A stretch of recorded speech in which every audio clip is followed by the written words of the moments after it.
Jeudi 12 mars, le président de la République française a annoncé la fermeture des crèches, écoles, collèges, lycées jusqu'à nouvel ordre. C'est donc 12 000 élèves français qui vont se retrouver à partir de lundi 16 mars dans cette situation historique de devoir suivre des cours à la maison. Alors vous, parents, quelle que soit la façon dont vous ayez réagi à cette annonce jeudi soir, vous avez sans doute des interrogations, des questions, même des appréhensions. Donc c'est pourquoi je me propose aujourd'hui de vous apporter mes quelques petites réponses face aux questions que vous pourriez avoir dans cette vidéo aujourd'hui.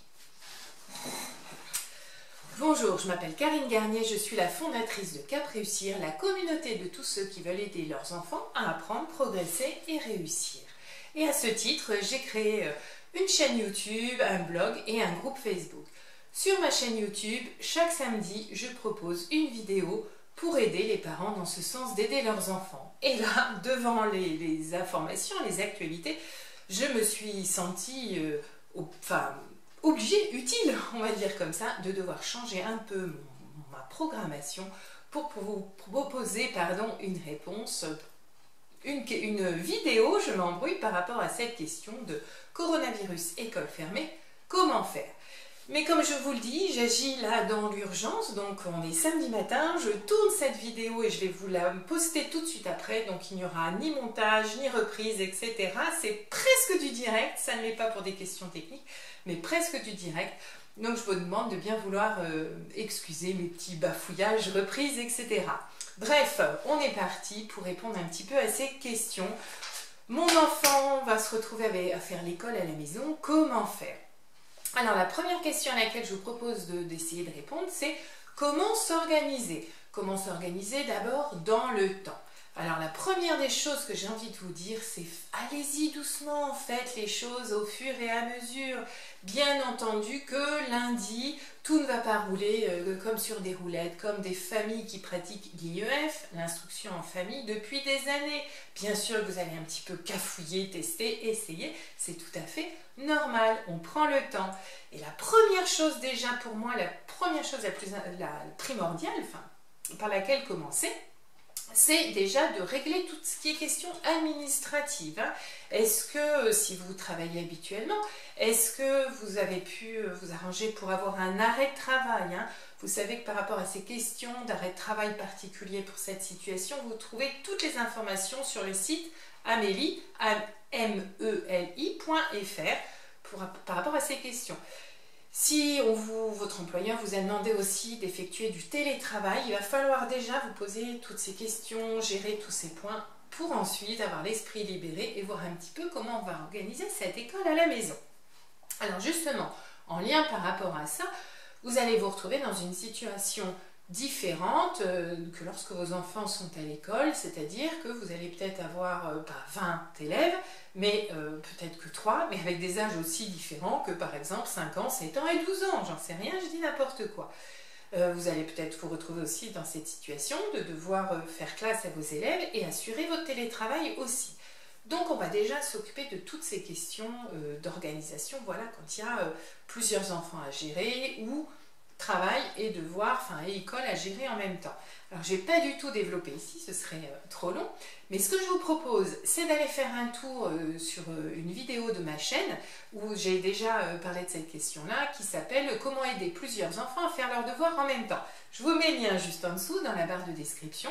Donc j'ai présenté une technique, une méthode que vous pourrez, qui se voulait pour les devoirs, lorsqu'on a plusieurs enfants qui ont des devoirs à faire en même temps, mais que vous allez pouvoir tout à fait transposer dans cette situation, ce soit avec plusieurs enfants à gérer au niveau de l'école, ou un ou plusieurs enfants, et votre télétravail, on s'y retrouvera aussi là-dedans. Donc justement, ce qu'il faut savoir, c'est quand on est dans cette situation exceptionnelle, on ne va pas avoir l'emploi du temps de d'habitude. Ne vous dites pas, oh là là, il faut que je fasse travailler mon enfant de 8h30 à midi et de 14h à 16h30 par exemple. Non, pas du tout. La situation est différente, les horaires vont être différentes. Déjà au niveau de la quantité de travail, ça on y reviendra un petit peu plus loin dans la vidéo quand je vous parlerai des astuces pédagogiques, voilà. Mais avant tout aussi par rapport à votre organisation. Comme on vient de le dire, vous pouvez avoir plusieurs enfants, ou vous pouvez avoir par exemple un bébé qui fait sa sieste on va dire approximativement tous les jours de 13 h à 15 h, et ben c'est peut-être le moment où vous allez en profiter pour bien avancer avec votre grand qui a l'école à la maison à suivre à ce moment-là, par exemple. Ou vous pouvez aussi avoir un parent qui s'est mis en arrêt de travail ou qui peut s'organiser avec son télétravail pour rester à la maison, l'autre qui va rentrer le soir, je ne sais pas, par exemple à 17 h, et bien peut-être qu'on va s'arranger pour garder une partie des devoirs à 17 h, quand il y aura chaque parent qui pourra s'occuper de chaque enfant avec ses cours différents, ou alors un parent qui s'occupe de l'école, des devoirs, enfin des apprentissages, et l'autre qui s'occupera des plus jeunes qui va pouvoir emmener balader. Enfin, je ne peux pas vous présenter, en fait, tout est possible, hein. Tout est possible, on ne vous demande pas de faire ceci à tel jour, à telle heure, etc. Enfin, dans la majorité. Après, j'ai cru comprendre que dans certains collèges, il y avait quand même quelque chose d'assez rigoureux organisé. Mais bon, disons qu'au collège, ils sont plus grands, ils vont peut-être plus pouvoir s'organiser un petit peu sans vous. Un petit peu, j'ai bien dit. Voilà, donc qu'est-ce que j'ai oublié par rapport à ça? Ah oui, donc ça va être à vous de trouver votre organisation, mais dans tous les cas, quelle que soit l'organisation que vous allez mettre en place, comme je vous l'ai dit, il va falloir la tester au début, et puis si on se rend compte que ça ne fonctionne pas, on va en essayer, en proposer une autre. Mais il faut la tester avant tout, et il faut la tester avec une certaine rigueur, hein.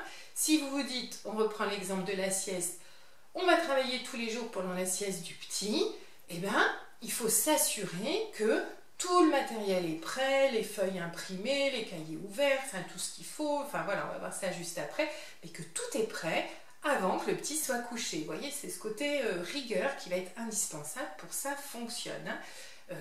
Comme dans toute situation exceptionnelle, un peu de crise, il faut faire preuve, encore plus que d'habitude je pense, de rigueur. En tout cas, c'est mon point de vue. Alors, on continue. Après l'organisation du temps, l'organisation...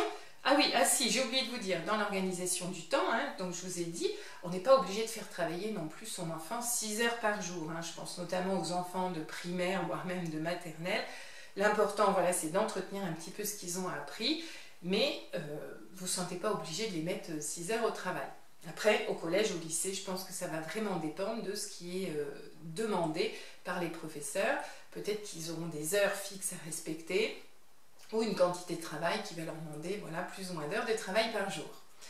Voilà, ensuite par rapport à l'espace. Alors, je pense que c'est, pour moi, il me semble que c'est important d'avoir un espace vraiment dédié à cette école à la maison. Vous voyez, les enfants sont très sensibles à tout ça, à tout ce qui est visuellement identifiable, hein.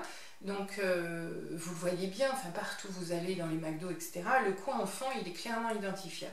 Donc là, je pense que c'est important aussi pour bien faire la différence entre les moments école et les moments pas école, d'avoir un endroit. Alors, c'est pas fort, vous allez me dire peut-être, oui, mais enfin, moi, j'ai pas une pièce exprès pour faire une salle de classe. Non, il ne s'agit pas de ça.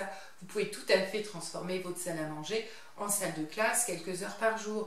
Mais le tout, ça veut dire qu'à ce moment-là, on va évacuer tout ce qui n'est pas nécessaire à l'apprentissage. On va enlever les bassines de linge, on va enlever les jouets des plus petits qui traînent, on va éteindre la télé, bien évidemment.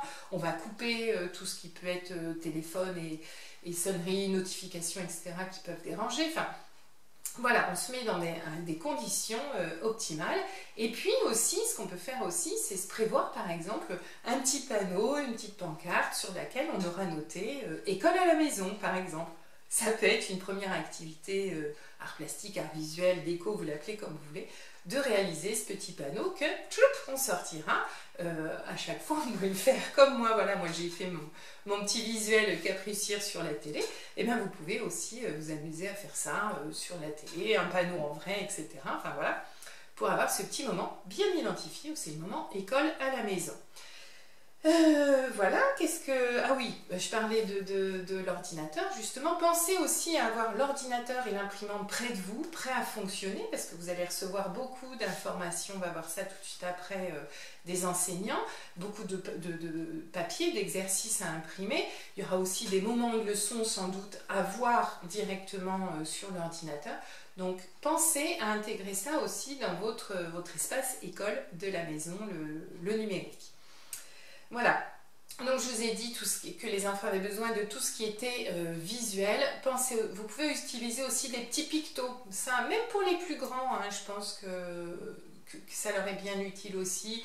Pour mettre en avant, là on va faire du français, là on va faire des maths, ou alors là c'est le moment où chacun fait son exercice en silence, là c'est le moment où chacun son tour va réciter sa leçon, enfin vous voyez, vous vous organisez comme vous voulez, mais des choses très visuelles que vous allez pouvoir incorporer à votre planning, hein. Je vous ai dit un affichage sur lequel on va pouvoir marquer école à la maison, vous pouvez en prévoir un autre, alors ça peut être sur un tableau blanc, sur enfin ce qu'on veut, une organisation type de la journée.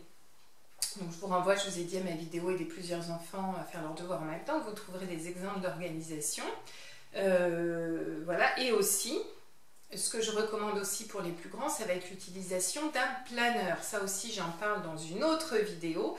Qu'est-ce qu'un planeur? C'est un agenda, en fait, où on va pouvoir marquer le travail qu'on a décidé de faire chaque jour. Donc là, je vous renvoie à une autre vidéo qui s'appelle, qui fait partie de mon défi une vidéo par jour pendant 30 jours, donc 30 astuces de devoir, où il y en a une spécifique sur l'utilisation d'un planeur, un outil là qui va peut-être vous être très utile pour organiser le travail à faire dans les jours à venir. Voilà, voilà. Ah oui, toujours aussi dans l'organisation, ce qui peut être très utile aussi, je pense aussi notamment aux plus grands, là, aux collégiens, lycéens qui vont recevoir sans doute beaucoup de papiers à imprimer de plusieurs professeurs différents. Donc pour ne pas s'y perdre dans tout ça, je vous recommande l'utilisation d'un trieur. Hein. Vous savez, c'est un trieur avec des petits compartiments. Vous allez pouvoir en mettre un par matière. Au fur et à mesure que vous recevez les feuilles, vous les mettez dans le trieur, vous les numérotez, vous notez bien la date à laquelle vous les avez reçus. Vous pouvez mettre aussi ensuite la date à laquelle ces exercices sont faits, ce qui va vous permettre de ne pas vous y perdre et de pouvoir vous organiser justement avec votre planeur. Voilà, alors je suis désolée, je regarde pas mal mes notes, hein. Je vous ai dit c'est une vidéo brute de décoffrage, sans montage, sans tout ça. J'avais envie qu'elle soit le plus possible entre vos mains ou entre vos yeux, hein, que vous puissiez l'utiliser le plus rapidement possible. Donc voilà, j'essaye d'aller à l'essentiel.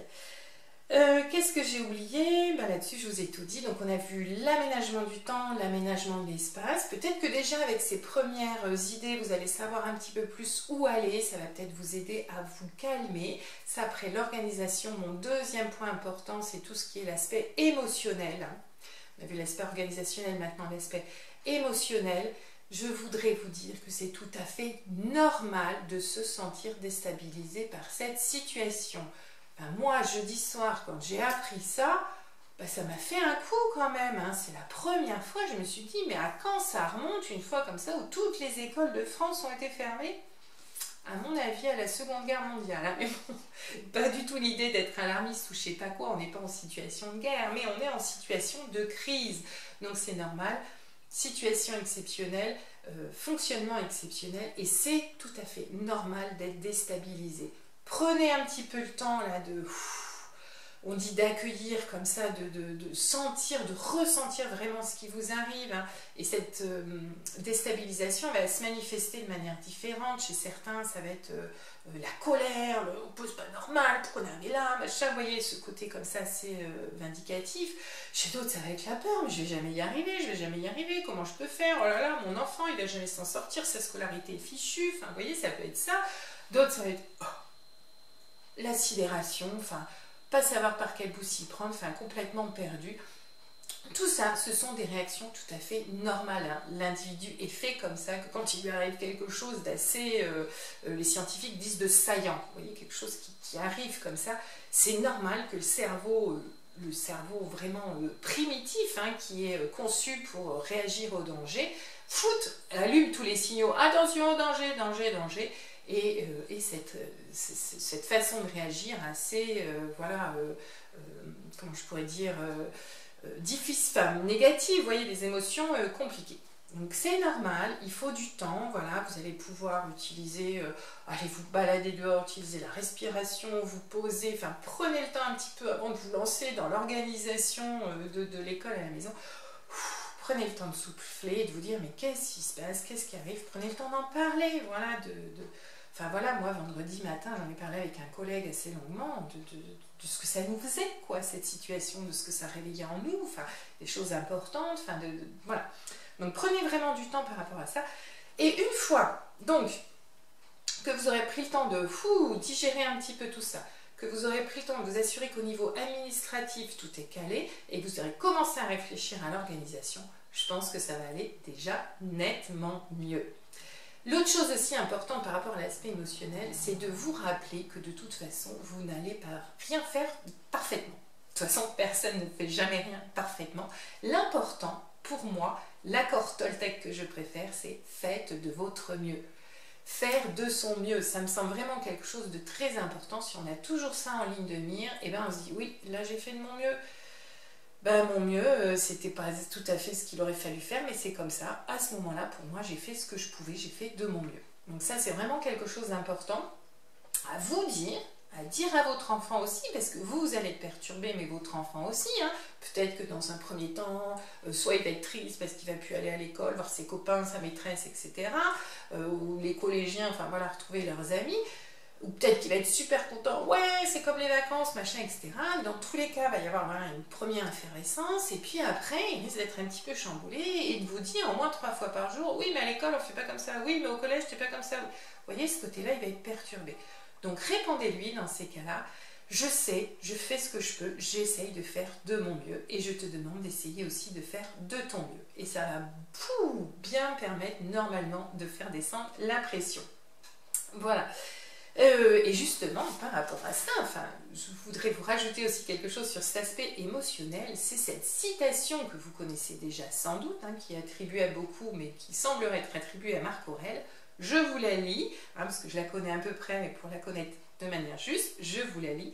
Que la force me soit donnée de supporter ce qui peut être changé, et le courage de changer ce qui ne peut être changé. Pardon, je recommence, on la refait. Que la force me soit donnée de supporter ce qui ne peut être changé et le courage de changer ce qui peut l'être, mais aussi la sagesse de distinguer l'un de l'autre.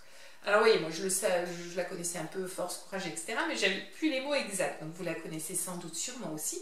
Qu'est-ce qu'elle nous dit, cette citation? Elle nous dit première chose, on parle de ce qui ne peut être changé. Le coronavirus se propage dans le monde entier. Il a fait son apparition en France. L'épidémie ne fait qu'augmenter. Ça, c'est un fait. On ne peut le changer. Le président de la République a décidé de fermer toutes les écoles. Ça, c'est un deuxième fait. Tous les établissements scolaires, on ne peut le changer non plus. Donc, je vous ai dit, ça nous fait réagir. C'est normal, mais on ne peut le changer. Et il va nous falloir justement cette force dont je viens de vous parler pour accepter ces faits, pour dépasser sa colère, sa peur, etc. Il va nous falloir de la force pour faire face à ça. Ça, c'est le premier point. Le deuxième, c'est le courage de changer ce qui peut l'être. Changer ce qui peut l'être, c'est l'école n'est plus à l'école, mais l'école est à la maison. Et là, on compte sur vous. La France compte sur vous. Tous vos enfants ont besoin de vous. Donc ça, il va falloir du courage. Du courage pour se retrousser les manches et s'y mettre et y aller, faire quelque chose qu'on n'a pas l'habitude de faire. Alors ceux qui sont en IEF en instruction en famille depuis des années, pour eux, voilà, ça ne change rien. Enfin, c'est une décision qu'ils ont mis le temps à prendre, qui a été mûrement réfléchie, je dirais, enfin, qui est un choix déjà, qui fait partie de leurs valeurs, etc. Vous, on vous met devant le fait accompli. Faites l'école à la maison, vous n'avez pas le choix. Donc là, pour faire face à cette situation, il va falloir beaucoup de courage pour mettre en avant toute cette organisation dont j'ai parlé. On va voir les conseils pédagogiques après. Donc, voilà, force, courage. Donc, qu'est-ce que ça veut dire? Eh bien, ça veut dire que vous risquez d'être très fatigué pendant cette période très déstabilisante et que c'est normal, c'est ok, c'est tout à fait normal. Donc, si vous le pouvez, ne vous lancez pas sur un autre chantier, je ne sais pas quoi, de travaux à la maison par exemple, ou je ne sais pas quoi. Toute votre énergie va être focalisée là-dessus parce que c'est quelque chose qui sort de notre routine, qui nous déstabilise. Un dernier petit point avant de passer au conseil pédagogique. Je parle de déstabilisation. Hein. Ça, c'est quelque chose dont je parle souvent aussi. Et quand dans les groupes Facebook, sur mon groupe, etc., on parlait des enfants qui ne veulent pas apprendre, etc. Je vous dis souvent, c'est la peur d'apprendre, la peur d'être face à quelque chose de nouveau. Cette peur, elle nous déstabilise. Et bien là, pour une fois, vous l'avez peut-être vécu ailleurs, mais là en tout cas, beaucoup de parents vont se trouver face à cette déstabilisation qui nous perturbe complètement. Donc qu'est-ce qui va nous permettre de dépasser ce stade-là? C'est tout ce dont je viens de vous dire, c'est-à-dire de prendre le temps d'en parler, d'identifier ses émotions, de comprendre ce qui se passe en nous. Donc ça, pensez-y quand à nouveau votre enfant se trouvera dans une telle situation. Voilà, il va falloir, vous voyez, j'arrête pas de faire ce geste-là parce que beaucoup envelopper, coucouner, aider à prendre ou à garder confiance en soi. Donc c'est un petit peu le but de ma vidéo aussi aujourd'hui, c'est de vous dire ayez confiance en vous. On compte sur vous, vos enfants comptent sur vous et vous êtes les personnes les mieux placées pour les aider dans ces situations au moment de crise. Donc ayez confiance en vous. Voilà, on passe au dernier point, donc tout ce qui concerne le côté, on va dire, plus pédagogique. Donc la première chose que je voudrais vous dire, c'est que déjà, les enseignants ont eu, une note de service qui demande de transmettre les cours, les exercices, etc. aux familles. Donc avant de vous jeter un petit peu partout dans des cahiers d'entraînement, cahiers de vacances, des plateformes, etc., prenez le temps déjà de voir, laissez-leur le temps aussi de s'organiser, les enseignants qui, comme vous, moi je suis enseignante aussi, enseignante spécialisée, on l'a appris comme vous jeudi soir, en direct par les médias. Les notes de service ont commencé à arriver vendredi, ce week-end encore. Donc voilà, on agit dans l'urgence comme vous. Donc laissez le temps un petit peu aux enseignants aussi de s'organiser. Voyez ce qu'ils donnent comme travail à faire et commencez par ça, c'est important. Parce que les enseignants, même s'il existe un programme national par année scolaire, en fait, chaque enseignant découpe le programme à sa façon. Donc c'est important de suivre ce découpage, sa progression, on dit. Donc pour moi, voilà, chaque enseignant va, soit par les espaces numériques de travail, les ENT, Pronote, Liberscol, etc., Scolnet, toutes ces choses-là, vont vous donner un peu de tout ce qui est à faire. Ou bien directement par mail aussi, ou par téléphone, voire même, voilà, donc vous allez avoir les informations. Donc ça, c'est le premier point. Après, et si seulement, à ce moment-là, après, ce que vous avez eu là ne vous suffit pas. Je pense par exemple dans le groupe Facebook de Cap Réussir, il y a une personne qui a dit « Ah, moi, il faut qu'on travaille les fractions en CM1 et mon enfant, c'est pas possible. Enfin, je ne me sens pas de l'aider. » Donc là, la deuxième possibilité, ça va être d'aller voir un petit peu ce qu'on vous propose sur le net. Alors, le gouvernement est en train de mettre en place, avec le CNED, ma classe à la maison. Mais ne vous affolez pas si vous n'arrivez pas à vous connecter ce week-end. Ce n'est pas encore en service, donc c'est tout à fait normal. Où là, vous allez avoir du coup le programme par année scolaire et par matière. Vous trouvez aussi, il y a d'autres sites aussi, d'autres plateformes qui, dans cette situation de crise, proposent d'offrir leurs services gratuitement. Je pense à MaxiCours, Skullmove, les éditeurs aussi, Bordas, Satie, Nathan, etc., qui mettent en ligne des cours numériques. Voilà, vous avez pour les plus jeunes aussi, par exemple, sur la chaîne, sur Canopé, les fondamentaux, je pense aux fractions, par exemple, vous pouvez trouver des petites vidéos qui expliquent. Moi, sur le net, j'aime bien aussi la chaîne des bons profs.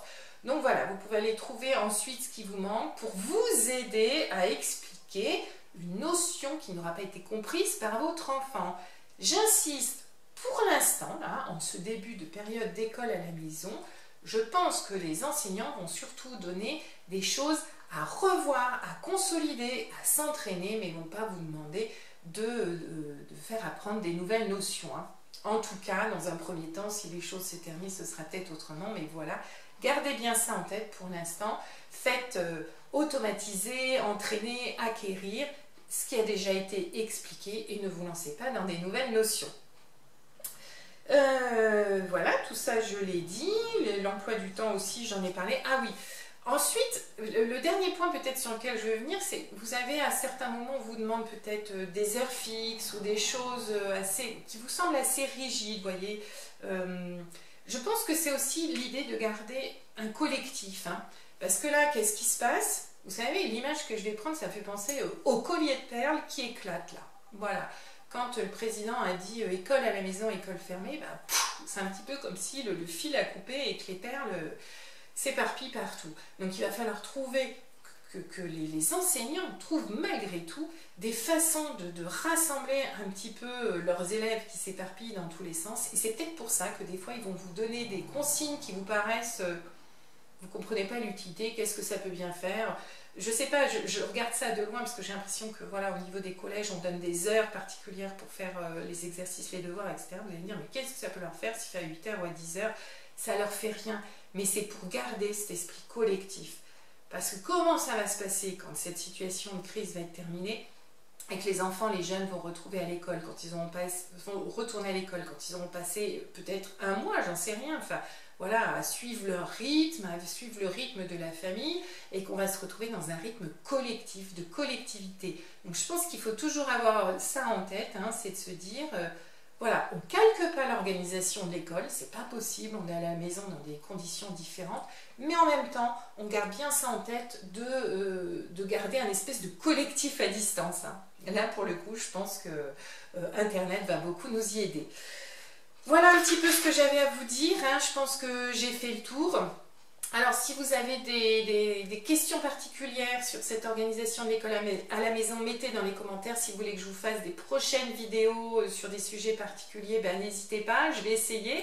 Mais je vous rappelle que nous les enseignants, nous sommes tenus d'aller à notre travail, donc je ne vais pas avoir non plus des disponibilités excessives, mais je pourrais essayer de vous faire comme ça très rapidement, sans montage, etc., des petites vidéos sur des points précis.